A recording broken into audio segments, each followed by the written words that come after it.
If you live in Texas and need a real ID, the first thing to check is whether you already have one. Look at your current license or ID card. If there's a small star in the top right corner, you're set. That star means it's Real ID compliant. If your card doesn't have the star, you'll get one the next time you renew. You can also request a replacement card or apply in person at a Texas Department of Public Safety office. Some people may even be able to renew online, so it's worth checking your eligibility before heading out.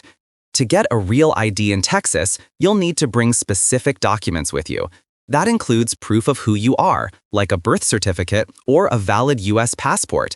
You'll also need your Social Security card.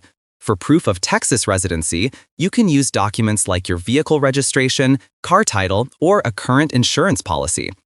If your name has changed since birth, make sure to bring legal papers that show the change, for example, a marriage certificate or court order.